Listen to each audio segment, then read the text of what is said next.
കൂട്ടുകാർക്ക് നല്ലൊരു ദിവസം ആശംസിച്ചുകൊണ്ട് മാമ്പഴത്തിന്റെ പുതിയ വീഡിയോയിലേക്ക് സ്വാഗതം. നമുക്ക് നേരെ ഗൗതമിന്റെ അളകനന്ദയുടെ ഇന്നത്തെ നല്ലൊരു വിശേഷം കണ്ടാലോ.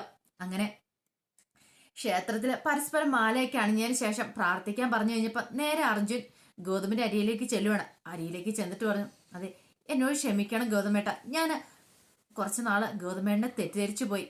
ഞാൻ എന്നോട് ചെയ്ത വലിയൊരു ചതി ഗൗതമേട്ടൻ ചെയ്തെന്ന് ഞാൻ വിചാരിച്ചു പോയി. എനിക്ക് മാപ്പ് തരണമെന്ന് പറയാം. എന്റെ മനസ്സിലുള്ള തെറ്റിദ്ധാരണകളെ മാറ്റിത്തന്ന ആരെന്നറിയോ? നന്ദേടത്തിയാണ്. ഗൗതമേട്ടൻ എനിക്ക് വേണ്ടി വലിയൊരു ത്യാഗം തന്നെയാ ചെയ്തതെന്ന് എന്നോട് പറഞ്ഞത് നന്ദേടത്തിയാ. എന്റെ മനസ്സിനെ അങ്ങനെ വിഷമതകളൊക്കെ മാറ്റിത്തന്ന നന്ദേടത്തിയാ. അതുകൊണ്ട് എന്നോട് ക്ഷമിക്കണം, എന്നോട് പൊറുക്കണം. അല്ലാതെ എനിക്കൊരു പുതിയ ജീവിതത്തിലേക്ക് എനിക്ക് കടക്കാൻ പറ്റില്ല. എനിക്ക് ആദ്യം വേണ്ട ഗൗതമേട്ടന്റെ അനുഗ്രഹമാണെന്ന് പറയാം. ഇത് കേട്ട് ഇപ്പൊ ഗൗതം അർജുനെ ചേർത്ത് പിടിക്കുകയാണ്. നിനക്ക് വേണ്ടി ഞാൻ ത്യാഗം ചെയ്യുന്നോ? നിനക്ക് വേണ്ടി ഞാൻ ജീവൻ തരാൻ പോലും തയ്യാറായിട്ട് നിൽക്കുന്നവനല്ലേ. ഇനിയാണെങ്കിലും എന്റെ ജീവനാണെങ്കിൽ ഇപ്പോഴും നിനക്ക് ഞാൻ തരും. കാരണം നീ എന്റെ കൂടപ്പറപ്പാ. നിന്നെ എനിക്ക് അത്രയ്ക്ക് ഇഷ്ടമാണെന്ന് പറഞ്ഞ് അർജുനെ ചേർത്ത് പിടിക്കുക. ഇത് കണ്ടുകൊണ്ടിരുന്ന മോഹിനിക്കും നന്ദയ്ക്കും എല്ലാവർക്കും ഭയങ്കര സന്തോഷമായി. അങ്ങനെ ഇതിനു ശേഷം പിങ്കി എന്ത് ചെയ്യുകയാണ്? പിങ്കി മാറി അങ്ങോട്ട് വരുവാണ്. എങ്ങനെയും തന്റെ മനസ്സിലുള്ള കാര്യങ്ങളൊക്കെ ഗൗതമനെ അറിയിക്കണം. താനിപ്പോ കാണിക്കുന്ന അർജുനോട് കാണിക്കുന്ന യഥാർത്ഥ സ്നേഹമല്ല, അത് വെറും അഭിനയം മാത്രമാണ്. എങ്ങനെയാലും പറഞ്ഞേ പറ്റുള്ളൂ. ഈ സമയത്താണ് അങ്ങോട്ട് മോഹിനിയും പവിത്രയും കൂടെ വരുന്നത്. ആഹാ, ഇതെന്താ പിങ്കിമോളോട് പ്രാർത്ഥിച്ചുകൊണ്ട് നിൽക്കുവാണോന്ന് ചോദിക്കാം. അല്ല, അർജുൻ എന്ത് ചെയ്യുന്ന ചോദിക്കണം. അർജുൻ എന്തോ വഴിപാട് നടത്താണെന്ന് പറഞ്ഞ് അങ്ങോട്ട് പോയി. ഓ, മനസ്സിലായി. തെങ്ങ് നോക്കി ആ കെട്ടി തൂക്കി ഇട്ടിരിക്കുന്ന എന്താണെന്ന് അറിയാമെന്ന് ചോദിക്കുക. അപ്പോഴാണ് പിങ്കി ആ ശ്രദ്ധിക്കുന്നത്. നൂലേല് ഒരു പേപ്പർ കഷ്ണം ഇങ്ങനെ കെട്ടിയിട്ടിരിക്കുന്നു. അതാണ് ഇവിടുത്തെ പ്രധാന വഴിപാടത്. നമ്മള് രണ്ടുപേരും ഒത്തിരി വർഷക്കാലം ജീവിക്കണം എന്ന് ആഗ്രഹം ഉണ്ടെങ്കിൽ, അതിപ്പോ ഭാര്യയും ഭർത്താക്കന്മാരോ അല്ലെങ്കിൽ വേറെ ആരെങ്കിലും അങ്ങനെ ഇഷ്ടമുള്ളവർ തമ്മിൽ ഒന്നിച്ച് ജീവിക്കണം എന്ന് ആഗ്രഹമുള്ളവരെ ആ പേരെഴുതി അവിടെ തൂക്കിയിടും. അങ്ങനെ തൂക്കിയിട്ടുണ്ടെങ്കിൽ കുറെ വർഷക്കാലം അവര് ഒരു കുഴപ്പവും കൂടാതെ നന്നായിട്ട് ജീവിക്കുമെന്നാ പറയണേ എന്ന് പറയണേ. ഇത് കേട്ടപ്പോഴും പിങ്കിയുടെ മനസ്സിലൊരു സന്തോഷമൊക്കെ ഉണ്ടാവുന്നുണ്ട്. ഈ സമയത്ത് അർജുൻ ഇങ്ങോട്ട് വരുന്നു. ആഹാ, കൊള്ളാലോ, അർജുനായിട്ട് നേരത്തെ തന്നെ വഴിപാട് പോയി നടത്തിയില്ലോ എന്ന് പവിത്ര പറയണം. കൊള്ളാം എന്ന് പറയണം. അർജുൻ പിന്നെ എന്ത് ചെയ്യണം? ആ എഴുതിയ പേപ്പറുമായിട്ട് നേരെ അങ്ങോട്ട് ചെല്ലുവാണ്. അതവിടെ തൂക്കിയിടുവാണ്. തൂക്കിയിട്ടിട്ട് പിങ്കിയോട് പറഞ്ഞു, ഞാൻ പ്രാർത്ഥിച്ചിട്ട് വരാം എന്ന് പറഞ്ഞ് അങ്ങോട്ട് പോവാണ്. ഈ സമയം മോഹിനി പറഞ്ഞു, ഇത്ര പെട്ടെന്ന് തന്നെ അർജുന്റെ മനസ്സ് മാറ്റിയെടുത്തില്ല. കണ്ടില്ലേ, നിങ്ങൾ രണ്ടുപേരും കൂടെ തമ്മിൽ ജീവിക്കാനായിട്ട് അർജുൻ പോയി ആ പേപ്പർ തൂക്കിയിട്ട് കണ്ടില്ലേ എന്ന് പറയണം. അങ്ങനെ ഇവരങ്ങ് പറഞ്ഞിട്ട് പോയി. അപ്പൊ പിങ്കി ഇങ്ങനെ മനസ്സിൽ കരുതി. പിന്നീട് പിങ്കി നേരെ അങ്ങോട്ട് ചെല്ലുവാണ്. അതിനുശേഷം ആ പേപ്പർ അങ്ങ് എടുക്കുകയാണ്. അർജുൻ തൂക്കിയേക്കുന്ന ആരുടെ പേരാന്ന് അറിയണമല്ലോ, തന്റെ അർജുന്റെ ആണ് അറിയണമല്ലോ. അപ്പൊ അതിന് വേണ്ടിയിട്ട് അങ്ങോട്ട് ചെല്ലുവാണ്. അങ്ങനെ എടുത്ത് തുറന്നു നോക്കിയപ്പോൾ ഞെട്ടിപ്പോയി. അത്തേൽ എഴുതിയേക്കുന്ന പേര് ഗൗതമും അളകനന്ദ എന്നാണ്. ഓഹോ, അപ്പൊ അവര് രണ്ടുപേരും ദീർഘായുസോട് കൂടി ജീവിക്കാനായിട്ടാണ്. അല്ലാതെ താനും അർജുനും തമ്മിലല്ല. ഇപ്പോഴും തന്നെ അർജുൻ ഇഷ്ടമില്ല. അപ്പൊ വെറും അഭിനയം മാത്രമാണ്. അവര് ജീവിക്കാൻ വേണ്ടിയിട്ടാ. അപ്പൊ കാണിച്ചു കൊടുക്കാം. തന്നെ ഇതുവരെയായിട്ട് സ്നേഹിക്കാൻ പോയിട്ട് തന്റെ പേരെങ്കിലും എഴുതിയിടുമായിരുന്നെങ്കിൽ തന്റെ മനസ്സിന്റെ സമാധാനമായനും. ആ ഒരു കാര്യമായിരുന്നു പിങ്കിയുടെ ഉള്ളിലുണ്ടായിരുന്നത്. ഇതങ്ങനെ വിട്ടിട്ട് കാര്യമില്ല, എന്തെങ്കിലും ഉടനെ ചെയ്തേ മതിയാവുള്ളൂ. അങ്ങനെ പിങ്കി നേരെ അങ്ങോട്ട് പോവാണ്. ഈ സമയം ഗൗതം ഫോൺ ചെയ്തുകൊണ്ടിരിക്കുകയാണ്. ഗൗതം ഓഫീസിലേക്ക് ഫോൺ ചെയ്തിട്ട് ഓരോ കാര്യങ്ങളൊക്കെ സംസാരിച്ചുകൊണ്ടിരിക്കുകയാണ്. ഞാൻ ആ ഫയൽ അവിടെ വെച്ചാണല്ലോ, അതിന് റിപ്പോർട്ട് കൊടുക്കാൻ നേരത്തെ പറഞ്ഞിരുന്നല്ലേ, എത്രയും പെട്ടെന്ന് തന്നെ അതിന്റെ റിപ്പോർട്ട്സ് ഒക്കെ കൊടുക്കണം എന്ന് പറയുന്ന സമയത്ത് പിങ്കി അങ്ങോട്ട് വരുന്നേ. ഞാൻ അർജുൻ ഫോൺ വെച്ച് എന്താ പിങ്കി എന്ന് ചോദിക്കുകയാണ്. എനിക്ക് ഗൗതം വട്ടം ഫോൺ ചെയ്തോണ്ടിരുന്നത്. ഞാൻ ഇടയ്ക്ക് പേര് മാറിയോ എന്ന് എനിക്കൊരു സംശയമുണ്ട് കേട്ടോ. ഗൗതം ചോദിച്ചു എന്താ പിങ്കി എന്ന് ചോദിക്കുകയാണ്. എനിക്ക് ഗൗതത്തിനോട് കുറച്ച് കാര്യങ്ങൾ സംസാരിക്കാനുണ്ടെന്ന് പറയും. എന്ത് കാര്യമാണ് പറഞ്ഞോളാൻ പറയാണ്. അത് ഇവിടെ വെച്ച് ഇങ്ങനെ പബ്ലിക്കായിട്ട് പറയാൻ പറ്റുന്ന കാര്യമില്ല. എനിക്ക് കുറച്ച് സമയം വേണമെന്ന് പറയാം. അതൊന്നും പറ്റുന്ന കാര്യമല്ല, നിനക്കറിയാവുന്ന കാര്യമാണല്ലോ. അതെ, നാളെ എനിക്ക് കുറച്ച് സമയം തരുമോ ചോദിക്കാം. നാളെ പറ്റില്ല, എനിക്ക് നാളെ ഓഫീസ് ഡ്യൂട്ടി ഉള്ളതല്ലേ, കുറച്ച് സമയം മതി. ഒരിച്ചിരി സമയം ഞാൻ ചോദിക്കുന്നോളൂ. പിന്നീട് ഒരിക്കലും ഞാൻ ശല്യം ചെയ്തുകൊണ്ട് വരത്തില്ല. ഞാൻ പറയുന്നിടത്ത് വന്നാൽ മതി, ആ കോഫി ഷോപ്പിൽ അവിടെ വന്നാൽ മതി എന്ന് പറയാം. ഇത് കേട്ട് കഴിഞ്ഞപ്പം ഗൗതം പറഞ്ഞു, ഞാൻ നോക്കട്ടെ എന്ന് പറയണം. പിന്നീട് കുറെ കാര്യങ്ങൾ ഇങ്ങനെ പിങ്കി പറയുന്നുണ്ട്. അതെന്താണെന്നൊന്നും കാണിക്കുന്നില്ല. എല്ലാം കേട്ട് ഗൗതം നിൽക്കുന്നുണ്ട്. അങ്ങനെ പിന്നീട് കാണിക്കുന്ന പിറ്റേ ദിവസം ഗൗതം കോഫി ഷോപ്പിലേക്ക് പോവാണ്. അങ്ങോട്ട് പിങ്കിയും വന്നു. അവരുടെ സംസാരിച്ചോണ്ടിരിക്കുക. ഈ സമയത്ത് പിങ്കി ചോദിച്ചു, നിനക്ക് എന്നോട് എന്തോ കാര്യമായിട്ട് പറയാനുണ്ടെന്ന് പറഞ്ഞല്ലോ, എന്താ പിങ്കി കാര്യം എന്ന് ചോദിക്കുക. അല്ല, അത് പിന്നെ ഞാൻ കാര്യം എന്താണെന്ന് തുറന്നു പറഞ്ഞു. എനിക്കിനിയിപ്പം നിന്നോട് മറച്ചു വെക്കേണ്ടതായിട്ട് ഒന്നുമില്ല. ഇത് കേട്ടപ്പം പിങ്കി പറഞ്ഞു, അർജുനല്ല, ഇടയ്ക്ക് അർജുൻ വരുന്നുണ്ട് കേട്ടോ. ഗൗതം എന്താ വിചാരിച്ചുകൊണ്ടിരിക്കുന്നേ, ഞാനും അർജുനും തമ്മിൽ ഇഷ്ടത്തിലാന്നോ? അതൊക്കെ വെറും തെറ്റിദ്ധാരണ മാത്രമാണെന്ന് പറയാ. നീ എന്തൊക്കെ വർത്താനാ പിങ്കി പറയണേ? നീ ഇപ്പോഴും അർജുന്റെ ഭാര്യയാ. ഇനി അങ്ങനെ ജീവിതത്തിലുടനീളം നീ അർജുന്റെ ഭാര്യയായിട്ട് ഇരിക്കേണ്ടവളാ. നിന്റെ മനസ്സിൽ വേറെ ഒരു ചിന്തയും പാടില്ല. അറിയാലോ, ഇപ്പൊ ഞാന് നിന്റെ ഏട്ടനാണ്. ആ ഒരു ചിന്ത മാത്രം നിന്റെ മനസ്സിൽ മതിയെന്ന് പറയണം. നിനക്ക് എങ്ങനെ ഇങ്ങനെ മാറാൻ പറ്റുന്ന ഗൗതം? എന്നെ കൊണ്ട് ഇനി സാധിക്കില്ല എന്ന് പറയാം. ഓഹോ, അങ്ങനെയാണോ? അല്ല, നീ എനിക്കൊരു വാക്ക് തന്നായിരുന്നല്ലോ. നീ എനിക്ക് വാക്ക് തന്നാലും മറന്നുപോയല്ലേന്ന് ചോദിക്കണം. വാക്ക് അത് മുമ്പ് തന്നതല്ലേ പിങ്കി? അതിങ്ങനെ എപ്പോഴും പാലിച്ചുകൊണ്ടിരിക്കാൻ പറ്റുന്ന കാര്യമാണോ? ഇപ്പൊ നീ അർജുന്റെ ഭാര്യ, ഞാൻ നന്ദയുടെ ഭർത്താവും. എന്റെ മനസ്സിൽ നന്ദ മാത്രമേ ഉള്ളൂ എന്ന് പറയാണ്. ഇത് പിങ്കിക്ക് വലിയ അടിയായിരുന്നു. പിങ്കി ഒരിക്കലും പ്രതീക്ഷയില്ല ആ കാര്യം. പിന്നീട് പിങ്കി പറഞ്ഞു, എന്നാലും എന്നോട് ഈ ചതി വേണ്ടായിരുന്നു ഗൗതം. നിങ്ങൾ എന്നെ ശരിക്കും ചതിക്കുകയല്ലേ ചെയ്തേ? എന്നെ ജീവന് തുല്യ സ്നേഹിച്ചിട്ട് നിങ്ങൾ എന്നെ പാതി വഴിയിൽ ഉപേക്ഷിച്ചിട്ട് പോയില്ലെന്ന് ചോദിക്കുക. അർജുനെ കൊണ്ട് എല്ലാം അറിഞ്ഞിട്ട് നിങ്ങൾ എന്നെ വിവാഹം കഴിപ്പിച്ചില്ലെന്ന് ചോദിക്കുക. ഇത് കേട്ടപ്പം ഗൗതം പറഞ്ഞു, അതിനെക്കുറിച്ച് മാത്രം പറയരുത് പിങ്കി.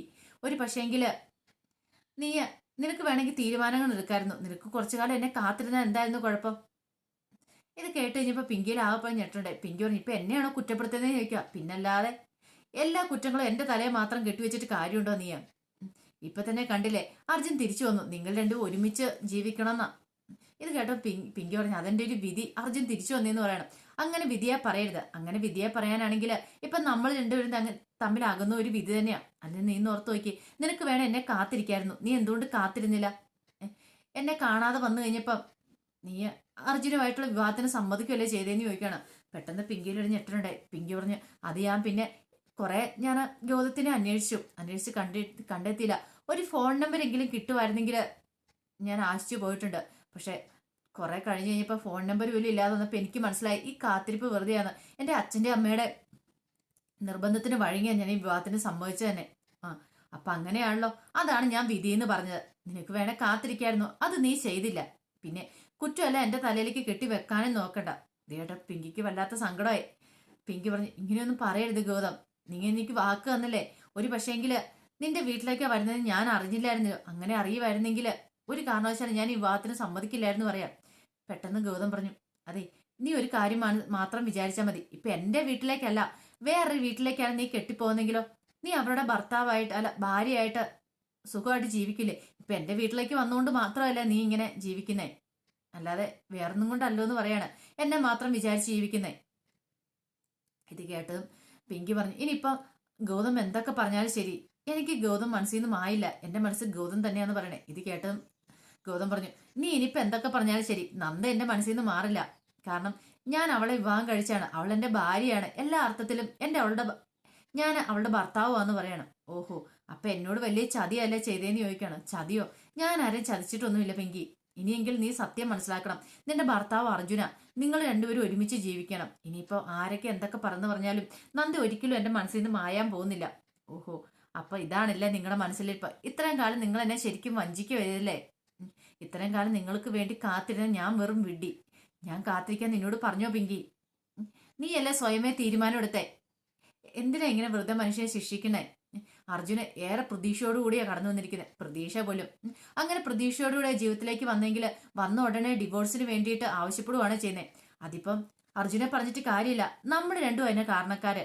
ആദ്യ രാത്രി തന്നെ അവൻ കേൾക്കാൻ പാടില്ലാത്ത കാര്യങ്ങളൊക്കെ കേട്ടത്. നീ എന്നെ ഫോൺ വിളിച്ച ആ നശിച്ച ഫോൺ കോള്, അതാ നമ്മുടെ ജീവിതം തകർത്തെ. ഒരു കാര്യമെങ്കിലും നീ ഓർക്കണം. ഇത്രയും കാലം ഈ ഒരു വർഷക്കാലമായിട്ട് നന്ദ എന്റെ ജീവിതത്തിലേക്ക് വന്നതിന് ശേഷം എന്റെ മനസ്സിൽ നീയേ ഇല്ല. ഇത് കേട്ടപ്പോ പിങ്കിക്ക് സഹിക്കാൻ പറ്റിയില്ല.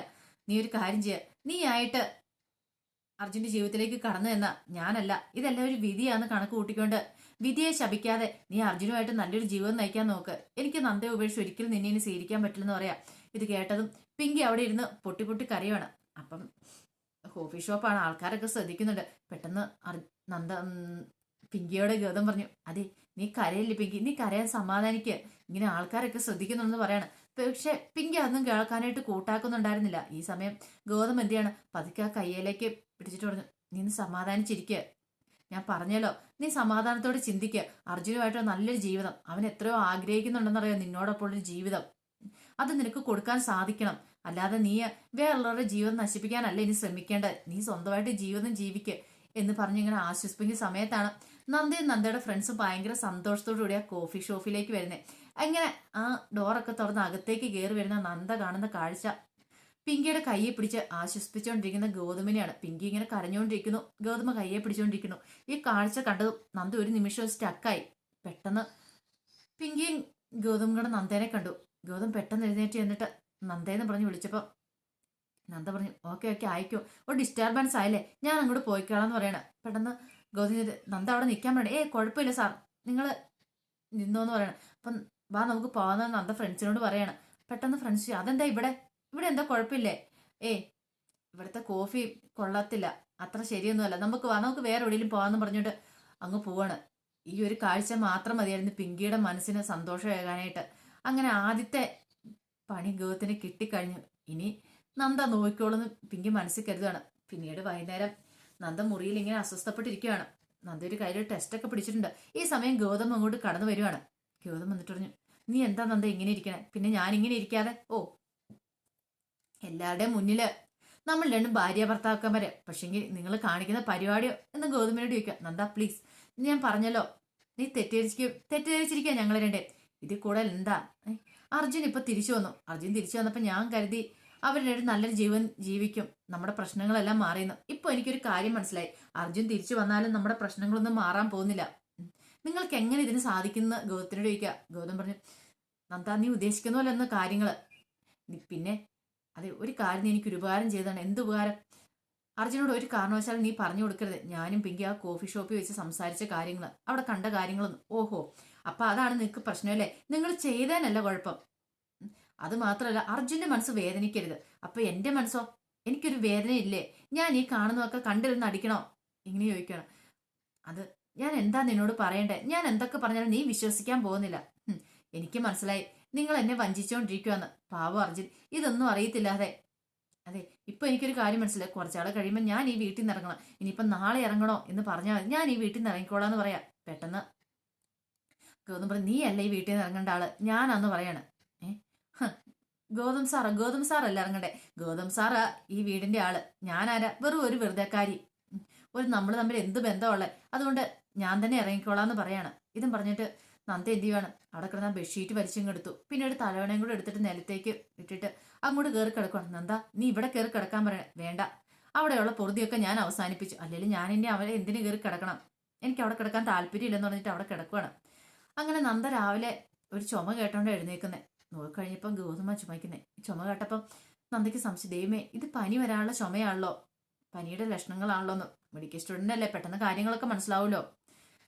പിന്നീട് നന്ദ ഇങ്ങനെ ആലോചിച്ചിരിക്കുക. ഗൗതം എഴുന്നേറ്റ് ബാത്റൂമിലേക്ക് പോയി. ബാത്റൂമിൽ പോയിട്ട് ചുമയ്ക്കുവാണ്. അങ്ങനെ ഇറങ്ങി വന്നതും പറഞ്ഞു അതെ പനിക്കേണ്ട ലക്ഷണം, ഞാൻ മെഡിസിൻ എടുത്ത് തരാന്നുണ്ട്. വേണ്ട വേണ്ട, എനിക്ക് എന്ത് വന്നാലും നിനക്കെന്താ, എന്റെ കാര്യം നീ നോക്കണ്ടെന്നോട് അങ്ങനെ പറയരുത്. ഒരു കാര്യം ചെയ്യാം, ഈ മെഡിസിൻ കഴിക്കാനും പറഞ്ഞുകൊണ്ട് ഒരു ഗുളിക എടുത്തുകൊണ്ട് കൊടുക്കുവാണ്. വേണ്ടാന്ന് പറഞ്ഞില്ലേ, എന്നാ ശരി ഞാനിപ്പോൾ അമ്മേനെ വിളിക്കാമെന്ന് പറയണം. അവസാനം നിവൃത്തിയില്ലാതെ വന്നപ്പോൾ ഗൗതം ആ മെഡിസിൻ കഴിക്കുകയാണ്. പിന്നീട് നന്ദ എന്നിട്ട് പറഞ്ഞു എത്രയും പെട്ടെന്ന് ഹോസ്പിറ്റലിലേക്ക് പോകണം, ഈ മെഡിസിൻ കഴിച്ചുകൊണ്ടായില്ല എന്ന് പറയണം. ഇത് കേട്ടപ്പോൾ ഗൗതം ഇങ്ങനെ നന്ദേനെ ഒന്ന് നോക്കുകയാണ്. അപ്പൊ അതിന്റെ വിശേഷങ്ങളൊക്കെയാണ് നമ്മൾ കണ്ടത്. ഇതിന്റെ ബാക്കി വിശേഷങ്ങളുമായിട്ട് വൈകുന്നേരത്തെ പ്രമോയി വരാട്ടോ. അപ്പൊ വിശേഷങ്ങളൊക്കെ ചിലപ്പോൾ ഇടാൻ ഇച്ചിരി വൈകൂട്ടോ, കാരണം ഈ കറണ്ട് ഇല്ലാത്തതുകൊണ്ട് ചിലപ്പം നെറ്റും ഒന്നും കാണത്തില്ല. അപ്പൊ അതിൻ്റെതായ ബുദ്ധിമുട്ടുകളും ഉണ്ടാവും കേട്ടോ. എന്തായാലും വിശേഷങ്ങൾ എത്ര ലേറ്റ് ആയാലും ഞാൻ ഇടൂ കേട്ടോ. അപ്പൊ എല്ലാവരും മറക്കാതെ അത് കയറി കാണുകയും ചെയ്യണം കേട്ടോ. ആദ്യമായിട്ട് കാണുന്നവരാണെങ്കിൽ ചാനൽ ഇഷ്ടപ്പെട്ട ഒന്ന് സബ്സ്ക്രൈബ് ചെയ്യാൻ മറക്കരുതേ.